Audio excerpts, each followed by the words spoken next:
ഒഡീഷയിൽ നിന്നുള്ള കാഴ്ചയാണിത്. ഒരു പരീക്ഷാ ഹാളാണിത്. ഇത്രയും വലിയ പരീക്ഷാ ഹാളോ? വിദ്യാർത്ഥികളുടെ എണ്ണം കൂടിയതോടെ എയർ സ്ട്രിപ്പ് റൺവേ അധികൃതർ പരീക്ഷാ ഹാളാക്കി മാറ്റുകയായിരുന്നു. ഹോം ഗാർഡ് തസ്തികയിലേക്കായിരുന്നു ഈ പരീക്ഷ. 187 ഒഴിവുകൾ ഉണ്ടായിരുന്നു. അപേക്ഷ വന്നത് 8000 എണ്ണം. 5ാം തരമായിരുന്നു അടിസ്ഥാന യോഗ്യത, 5ാം ക്ലാസ്. അപ്പോൾ അത്രയധികം ആളുകൾ എത്തി പരീക്ഷയ്ക്കായിട്ട് വന്ന് നിരന്നിരിക്കുന്നു. ആദിൽ പാലോട് നമുക്കൊപ്പം. ആദിൽ പാലോട്, വെറൈറ്റി വേണമെന്ന് പറഞ്ഞപ്പോൾ ഈ വെറൈറ്റി ഇത്തിരി കൂടിപ്പോയോ എന്നൊരു സംശയം.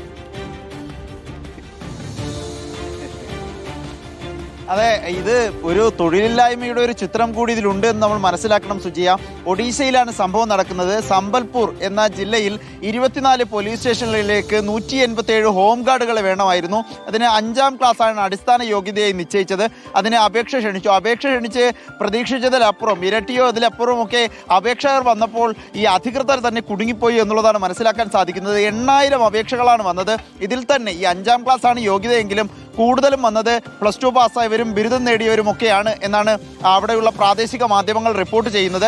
ഇങ്ങനെ വന്നപ്പോൾ ഈ ചില സ്കൂളുകളോ ഏതെങ്കിലും കോളേജുകളോ എടുത്താൽ പോലും ഈ പരീക്ഷ നടത്താൻ കഴിയില്ല എന്ന സാഹചര്യം വന്നപ്പോഴാണ് അവിടെയുള്ള എയർ സ്ട്രിപ്പിലെ റൺവേയിലേക്ക് പരീക്ഷ നടത്താം. അങ്ങനെ അവർ ചമ്രം പടഞ്ഞിരിക്കുന്നു. കയ്യിലൊരു ബോർഡും പരീക്ഷാ പേപ്പറും കൊടുക്കുന്നു. 90 മിനിറ്റാണ് പരീക്ഷ. അതായത് 1.5 മണിക്കൂർ പരീക്ഷയാണ്. 50 മാർക്കിൻ്റെ 2 പേപ്പറുകൾ, അതാണ് പരീക്ഷ ഏർപ്പെടുത്തിയിരുന്നത്. ഏതായാലും ഇനി പരീക്ഷ പാസ്സായവർക്കായി പ്രത്യേക ശാരീരിക ക്ഷമതാ പരീക്ഷ കൂടി ഉണ്ടാവും. അത് കഴിഞ്ഞ് മാത്രമേ ഈ 187 ഒഴിവുകളിലേക്ക് ആളുകളെ നിയമിക്കൂ എന്നാണ് അറിയാൻ കഴിയുന്നത്.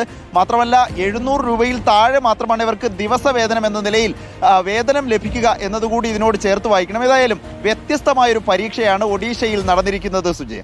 ഓക്കെ, തൊഴിലില്ലായ്മയുടെ ഒരു ചിത്രം കൂടിയാണ്. 5ാം ക്ലാസ് എന്ന് പറയുമ്പോഴേക്കും അത്രയധികം പേർ അപേക്ഷിക്കാനായിട്ടുണ്ടാകും. 187 ഒഴിവുകൾക്കായിട്ട് 8000 പേർ അപേക്ഷിച്ച് കാത്തിരിക്കുകയാണ്. 187 പേരെയല്ലേ നിയമിക്കാൻ കഴിയുള്ളൂ. ബാക്കിയുള്ളവർ അടുത്ത പരീക്ഷയ്ക്കായി ഇതുപോലെ അപ്ലൈ ചെയ്തുകൊണ്ടേയിരിക്കും. അപ്പോൾ ജോലിയുള്ളവരെ, നിങ്ങൾ ഇന്ന് അവധി ദിവസമായിരിക്കും. ആ ജോലി എന്ന് പറയുന്നത് നിങ്ങൾക്ക് കിട്ടുന്ന ഒരു അനുഗ്രഹമാണെന്ന് നിങ്ങൾ മനസ്സിലാക്കണം. ജോലി ഇല്ലാതെ കഴിയുന്ന എത്രയോ മനുഷ്യർ നമ്മുടെ ചുറ്റിലുമുണ്ട് എന്ന് ആലോചിച്ച് കഴിഞ്ഞാൽ നമ്മൾ ചെയ്യുന്ന ജോലി ഏറ്റവും വൃത്തിയായിട്ട്, ഏറ്റവും പെർഫെക്റ്റ് ആയിട്ട് ചെയ്യാനായിട്ട് നമുക്ക് സാധിക്കും. അപ്പോൾ മടി പിടിച്ചിരിക്കാതെ, ചടഞ്ഞിരിക്കാതെ ഒന്ന് സടകുടഞ്ഞെഴുന്നേൽക്കുന്നേ.